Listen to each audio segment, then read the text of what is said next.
অনেক দিন পর বেশ লাগছে বন্ধুমন। মাঝে মাঝে কাজের ফাঁকে এইসব জায়গায় এলে মন খুব ভালো লাগে। শুদ্ধ বাতাস, মাটির সোনা গন্ধ, পাখির কলতান, আহা।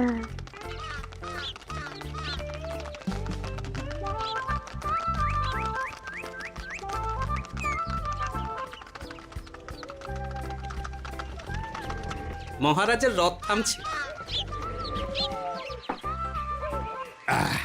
আমরা এইখানে বসে আজ রাজকার্য পরিচালনা করব। মন্ত্রী, তুমি ঝটপট এখানে বসার বন্দোবস্ত করে দাও। আমি এক্ষুনি ব্যবস্থা করে দিচ্ছি মহারাজ। এই এখানেই আমাদের বসার জন্য ছাউনি করে দাও। এক্ষুনি করে দিচ্ছি মন্ত্রী মশাই। এরা বসার জায়গাটা করে দিক, ততক্ষণ আমরা একটু হেঁটে আসি।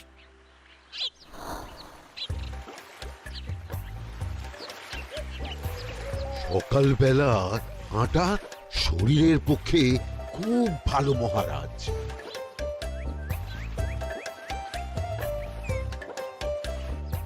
আগেকার দিনে রাজা মহারাজরা এই সব বনে মৃগয়া করতে আসতেন। মৃগয়া একদম ভালো নয় মন্ত্রী। তুমি জঙ্গলে আসছো অন্য প্রাণীদের মারতে। কেন মারবে? ওরা তো তোমার কোনো ক্ষতি করেনি। না, তা করেনি, কিন্তু তখন ওটা রাজা মহারাজাদের খেলা ছিল। শুনেছি আপনার প্রপিতামহ খুব ভালো বাঘ শিকার করতেন, অনেক বাঘ মেরেছেন। মন্ত্রী, তুমি একটা কথা হয়তো জানো না। আমার প্রপিতামহ শিকার করতেন, কিন্তু কোনো স্বাভাবিক জানোয়ারকে নয়। যে বাঘ মানুষ খেকো হয়ে প্রজাদের ক্ষতি করত, আমার প্রপিতামহ সেই সমস্ত বাঘদেরই মারতেন। এছাড়া উনি বন্য প্রাণী সংরক্ষণ করতে বড়ই ভালোবাসতেন।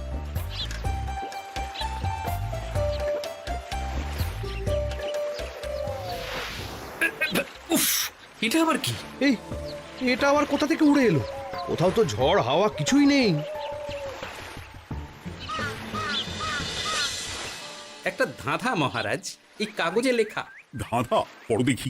জোয়ার ভাটা প্রভুর খেলা, ভাটা হবে হলে বেলা, ভাটা হলেই দেখা যাবে লাল রঙের এক পাথর পাবে, নদীর ধারে গর্ত করে যত্নে সাজাই কলস ভরে, হেথায় হোথায় ছড়িয়ে যাহা অন্ধকারে জলে তাহা, ঢুকলে চক্ষু ঝলসে যাবে, হাতের কাছে ঘন্টা পাবে, ঠিক ঘন্টা বাজলে পরে পড়বে ঝরে থরে থরে, ঘন্টা যদি হয় ভুল যেন তুমি হারাবে কুল, ঠিক ঘন্টা চিনতে হলে নকশা দেখো চক্ষু খুলে, সিন্দুক দেওয়ালে হাত দাও, আসল ঘটনা জেনে নাও। ওরে বাবা, খুব দীর্ঘ ধাঁধা। তা মন্ত্রী, তুমি কিছু বুঝলে? এটা একটা গুপ্তধনের নকশা। এর মধ্যে গুপ্তধন কোথায় আছে তার একটা ধারণা দেওয়া আছে। গুপ্তধন? ওটা আমাকে পেতেই হবে, পেতেই হবে। দেখি দেখি একবার কাগজটা দাও। গোপাল, কাগজটা আগে আমার হাতে দাও, দেখি ভালো করে। এখন নদীতে জোয়ার চলছে গোপাল। একটু পরেই ভাটা শুরু হবে। হ্যাঁ, ভাটা না হলে কিচ্ছু বোঝা যাবে না। এখানে স্পষ্ট লেখা আছে, ভাটা হলেই দেখা যাবে লাল রঙের এক পাথর পাবে। তার মানে আমাদের ভাটা হওয়া পর্যন্ত অপেক্ষা করতে হবে। না, সময় নষ্ট না করে ধাঁধাটার সমাধান করতে শুরু করি। ভাটা হলে একটা লাল রঙের পাথর দেখা যাবে, এই পর্যন্ত পরিষ্কার আছে। বুঝতে হবে ওর পর থেকে। পড়ো গোপাল, চলো আমরা সবাই বুদ্ধি লাগাই। নদীর ধারে গর্ত করে যত্নে সাজাই কলস ভরে। এটার অর্থ ধাঁধাটা মাথায় বসিয়ে নিয়েছি, এবার কে কি বলবে সেটা শুনতে হবে। চলো গোপাল, আমরা ধাঁধা যেমন যেমন বলেছি তেমন তেমন ভাবেই চলি। চলুন মহারাজ, এখন আমাদের দেখতে হবে লাল পাথর। কোথায় আছে লাল পাথর? চলো চলো সবাই, চোখ কান খুলে আমরা নদীর পাড় ধরে হাঁটি। আমি একটু তফাতে হাঁটি। গুপ্তধন আমাকে একা পেতে হবে। ভাটা হলেই দেখা যাবে লাল রঙের এক পাথর পাবে, আমাকে চোখ কান খোলা রাখতে হবে। লাল পাথর, নদীর চড়ায় লাল পাথর দেখতে হবে। লাল পাথর, লাল পাথর। ওটা কি? তো এই তো লাল পাথর, লাল পাথর। ওরা অনেকটা এগিয়ে গেছে, ওদের আমার দিকে নজর নেই। এই সুযোগ, এই সুযোগ, একা একা গুপ্তধন নিয়ে পালাবো।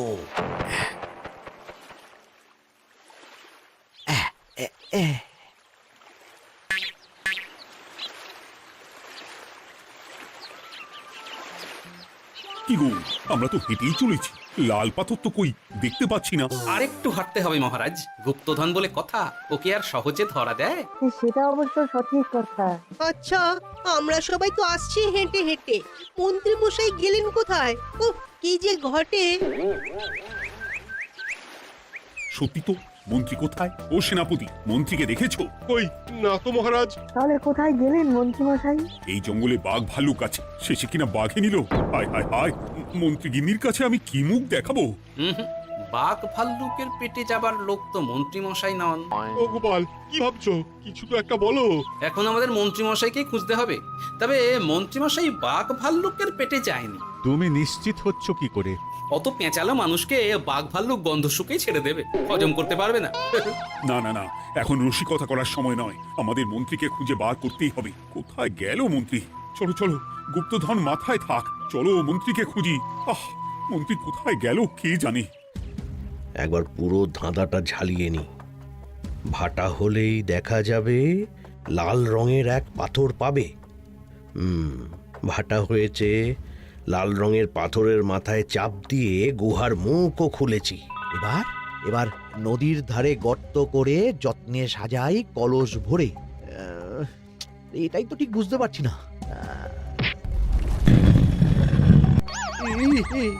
এই রে, এবার কি হবে?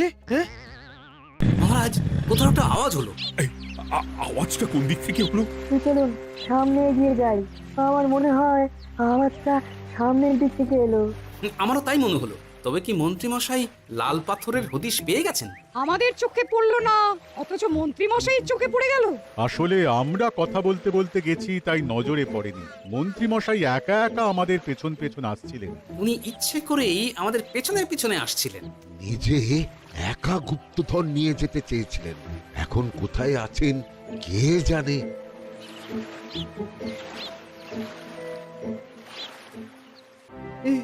অন্ধকারে কিছু দেখতে পাচ্ছি না তো। ধাঁধাতে কি ছিল? হ্যাঁ, কি ছিল? হেথায় হোথায় ছড়িয়ে যাহা, অন্ধকারে জলে তাহা, ঢুকলে চক্ষু ঝলসে যাবে, হাতের কাছে ঘন্টা পাবে। পেয়েছি পেয়েছি, ঘন্টা ঘন্টা ঘন্টাটা পেতে হবে। ঘন্টাটা ঘন্টাটা ঘন্টা। ভাটা হলেই দেখা যাবে লাল রঙের এক পাথর পাবে, নদীর ধারে গর্ত করে যত্নে সাজাই কলস ভরে, হেথায় হোথায় ছড়িয়ে যাহা, অন্ধকারে জলে তাহা, ঢুকলে চক্ষু ঝলসে যাবে, হাতের কাছে ঘন্টা পাবে। ঠিক ঘন্টা বাজলে পরে পড়বে ঝরে থরে থরে, ঘন্টা যদি হয় ভুল যেন তুমি হারাবে কুল। ঠিক ঘন্টা চিনতে হলে নকশা দেখো চক্ষু খুলে, সিন্দুক দেওয়ালে হাত দাও, আসল ঘটনা জেনে না। এবারে ভালো করে ঠান্ডা মাথায় ভাবতে হবে। ভাটা হলেই দেখা যাবে লাল রঙের এক পাথর পাবে। সেই লাল পাথরটাই তো খুঁজে পাওয়া যাচ্ছে না, অথচ মন্ত্রী মশাই খুঁজে পেলেন। আওয়াজটা কোথা থেকে আসছিল? এই কাছে পিঠে এই কোথা থেকে আওয়াজটা আসছিল।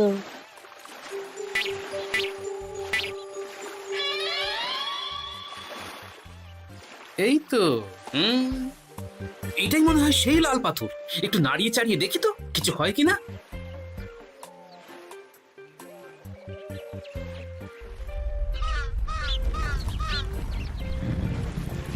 এই তো, কাজ হয়েছে। এই তো সুড়ঙ্গ। আপনারা নিচে নামুন। আপনারা কি দেখছেন সেটা বলবেন মহারাজ। সবাই যদি নেমে যাই, যদি কোনো কারণে সুড়ঙ্গের মুখ বন্ধ হয়ে যায়, তাহলে আর আমরা বাইরে বেরোতে পারবো না মহারাজ। গোপাল ঠিকই বলেছে, আমরা দুজন বাইরে থাকি। মহারাজ, আর একটা কথা, কোনো ঘন্টায় হাত দেবেন না, মনে আছে তো? ঘন্টা যদি হয় ভুল যেন তুমি হারাবে কুল। ওরে বাবা, এই বয়সে আর কুল হারাতে চাই না। ঠিক আছে, তোমার কথাই অক্ষরে অক্ষরে পালন করব। দেখি এই সুড়ঙ্গে মন্ত্রী মশাইকে দেখতে পাই কিনা। চলুন মহারাজ, সুড়ঙ্গে নামি। সবাই সাবধানে নামো।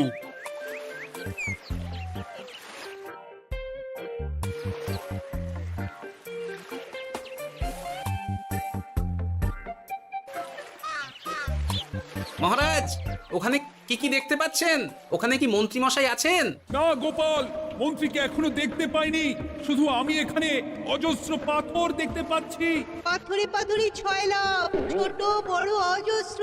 পাথরগুলো বড় অদ্ভুত, কিরকম কিরকম মানুষ মানুষ গড়ন। লম্বা বেঁটে হরেক রকম। মানুষ মানুষ গরম, সেটা কি রকম? আর কিছু? কোনো কলসি কি দেখতে পাচ্ছেন? কলসি তো দেখতে পাচ্ছি না। মহারাজ, কলসি থাকতেই হবে, কারণ ধাঁধায় লেখা আছে নদীর ধারে যত্ন করে যত্নে সাজাই কলস ভরে। গর্তটা আসলে হলো সুড়ঙ্গ, কিন্তু কলস। মহারাজ, মহারাজ, এইদিকে এইদিকে একটা কলসের মতো কি যেন আছে। এইদিকে আসুন, এইদিকে এইদিকে। হ্যাঁ গোপাল, দেখতে পেয়েছি। এবার আমি যেরকম যেরকম বলবো সেই রকম সেরকমই করবেন। আমি বিজ্ঞানীকে নদী থেকে জল তুলে পাঠিয়ে দিচ্ছি। পাত্র কোথায় পাবে? আমাদের জল খাবার যে পাত্র আছে সেটা আনতে লোক পাঠাচ্ছি। ঠিক আছে। শুধু একটা কথা বলছি, আপনারা কেউই সুড়ঙ্গের ভেতরে কোনো কিছুতে হাত দেবেন না। কেন গোপাল? সব পরে বলবো, এখন আমি যা বলছি সেটা শুধু মনে রাখুন। সুড়ঙ্গের ভেতরে কিছুতে হাত দেবেন না। ঠিক আছে। প্রহরী, তুমি যাও, যেখানে আমাদের বসবার আয়োজন করা হয়েছে সেখানে গিয়ে একটা জলের পাত্র নিয়ে নদী থেকে জল ভরে নিয়ে এসো। গোপাল, মন্ত্রীমশাই কোথায় গায়েব হয়ে গেলেন? কোথাও গায়েব হয়ে যাননি বিজ্ঞানী, কোথাও গায়েব হয়ে যাননি উনি ওই সুড়ঙ্গের ভেতরেই আছেন। কিন্তু কেউ তো ওনাকে দেখতে পাননি। সম্ভবত পাথর হয়ে আছে। এখন কিভাবে পাথর হয়েছেন সেটা তো আমি বলতে পারবো না। সবটাই স্বপ্নের মতো লাগছে। ঠিক যেন স্বপ্নের মতো লাগছে। এই জীবনে সুরঙ্গ দর্শন হয়ে গেল। আমাদের পাতাল প্রবেশ। পাতালে আসিয়া আমি মনে মনে বলি, গুপ্তধন নিয়ে আমরা যেন সৎ পথে চলি। তোমার এখনো কাব্য আসছে সভাকবি। আসছে মানে কাব্যের সাথে আছে রোমাঞ্চ, করছে গা শীত, হচ্ছি আমি অধীর। মহারাজ, জল দিয়ে বিজ্ঞানীকে পাঠাচ্ছি। কি করতে হবে বিজ্ঞানীকে সব বলে দিয়েছি। তুমি ভেতরে আসবে না? আসবো ঠিক সময়ে। এখন আমি যেমন যেমন বলবো আপনি ঠিক তেমন তেমন করবেন। ঠিক আছে। বিজ্ঞানী, যেমন যেমন বললাম ঠিক তেমন তেমন ভাবে কলসিকে জল দিয়ে পরিষ্কার করবে। মনে রেখো, ধাঁধায় আছে কলসি সাজাই যতন কর। তুমি একটা কথা মনে রেখো বিজ্ঞানী, কোথাও হাত দিও না কিন্তু। ঠিক আছে গোপাল, তোমার উপস্থিত বুদ্ধির তুলনা নেই। আমি যাচ্ছি গোপাল। সাবধানে সাবধানে। মহারাজ, বিজ্ঞানী যাচ্ছে। সাবধানে নামো, সাবধানে। মহারাজ, এই কলসিটা কোথায়? ওই তো, একটু সাবধানে যাও। বিজ্ঞানী, কলসির দেখা পেয়েছো? পেয়েছি পেয়েছি পেয়েছি। এবারে কলসিটাকে ভালো করে জল দিয়ে ধুয়ে দাও। কলসির আলোয় সুড়ঙ্গ আলোকিত গোপাল। এরপর কি? ভালো করে দেখুন মহারাজ, কোথাও ঘন্টা দেখতে পাচ্ছেন কিনা। ঘন্টা? একটা তো নয়, সার ঘন্টা, অনেকগুলো ঘন্টা। সাবধান, ঘন্টায় হাত দেবেন না, শুধু দেখুন।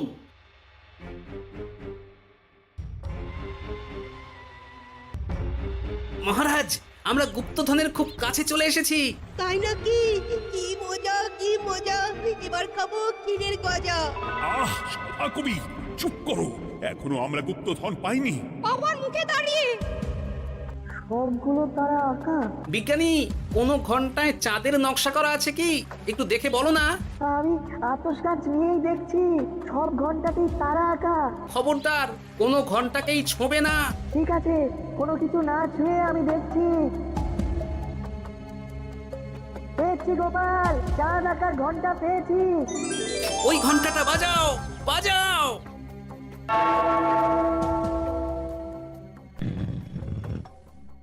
গুপ্তধন পেয়েছেন মহারাজ।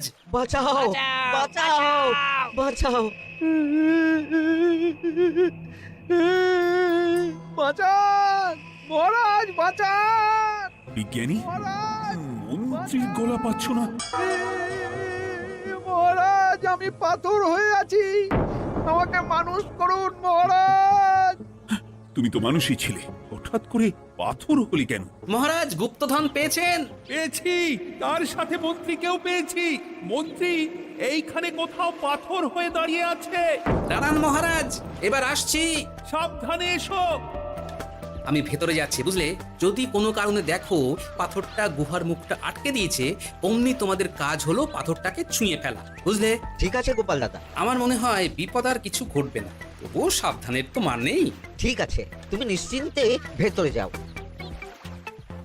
বাঁচাও, আমাদের বাঁচাও, আমাদের সবাইকে মানুষ করুন। আমাকে মানুষ করুন মহারাজ। আপনাকে তো মানুষ করা হবে মন্ত্রী মশাই। আগে বলুন, আপনি পাথর হলেন কি করে? ও, মনে পড়েছে ধারার শেষ লাইন, সিন্দুক দেওয়ালে হাত দাও, আসল খবর জেনে নাও। সত্যি গোপাল, তুমি না থাকলে এই এত কিছু আমাদের সবার কাছে অজানাই থেকে যেত।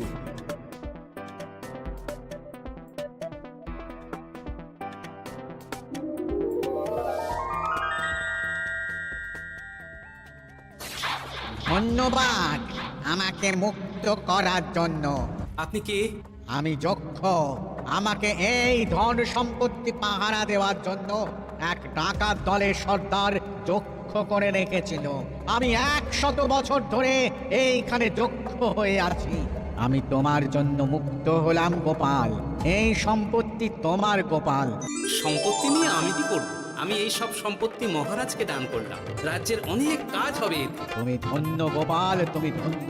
এবার আমার যাবার সময় এসেছে, আমাকে যেতে হবে। যাবার আগে এই পাথরগুলোকে মানুষ করে যান। এরা সব লোভী। আমি আমার সীমিত ক্ষমতায় এই গুপ্তধনের ধাঁধাকে এখানে যারাই ভ্রমণ করতে আসে তাদের হাতে তুলে দিই, কিন্তু কেউ এই ধাঁধার সমাধান করতে পারে না। সবার মনে লোভ কাজ করে। এই লোভ এদেরকে পাথর করে রেখেছে। পাথর হলো কি করে?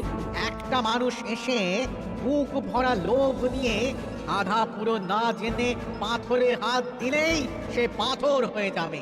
আমাদের আমাদের খুব ভুল হয়েছে, আর লোভ করব না। আমাদের বাঁচাও। আমাকে মুক্ত করে দিন, আমার খুব ভুল হয়েছে মহারাজ, মুক্ত করে দিন আমায়। তুমি এখানে আগে এসেছিলে, তাই তো আগে এসে ভাবলে নিজেই একা একা গুপ্তধনকে হরপ করে দেবে। এদিকে তোমাকে না দেখতে পেয়ে আমাদের কত চিন্তা হচ্ছিল। যারা লোভী তারা কারো কথা ভাবে না, শুধু নিজের কথা ভাবে। আমাকে আর একটা সুযোগ দিন, আমি আর লোভ করব না মহারাজ। ও, তোমার কথার কোনো দামই নেই। না মহারাজ, আমাকে আর একটা সুযোগ দিয়ে দেখুন, আমি আর লোভ করব না। আমাকে মানুষ করুন মহারাজ। আমাদের সবাইকে মানুষ করুন। দয়া করে মানুষ করুন। যক্ষরাজ, এদের আপনি ক্ষমা করে দিন। ঠিক আছে, তোমাদের আবার মানুষ করে দিচ্ছি।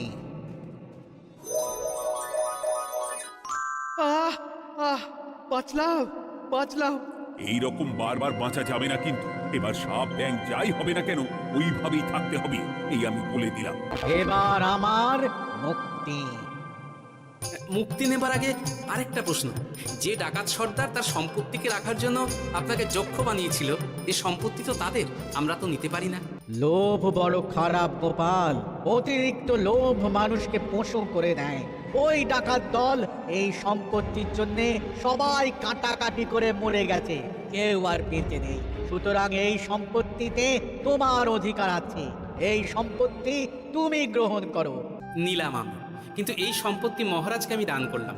ডাকাত দল জনগণের সম্পদকে লুঠেই তো সম্পত্তি বানিয়েছে, তাই আমি জনগণের কাজে লাগবার জন্যই এই সম্পত্তি মহারাজকে দিলাম। গোপাল, তোমার জয় হোক। এবার তাহলে আমি যাই। তোমরা সবাই সুখে থেকো আর ভালো থেকো। গোপাল, তোমার তুলনা হয় না। তোমার ঋণ আমি কোনোদিন শোধ করতে পারবো না। তুমি কৃষ্ণনগরের জন্য যা করলে তা ইতিহাসে লেখা থাকবে। না মহারাজ, আমি এমন কিছু করিনি, এই কাজ সবাই করবে। জয় গোপালের জয়, জয় গোপালের জয়, জয় কৃষ্ণনগরের জয়। জয় কৃষ্ণনগরের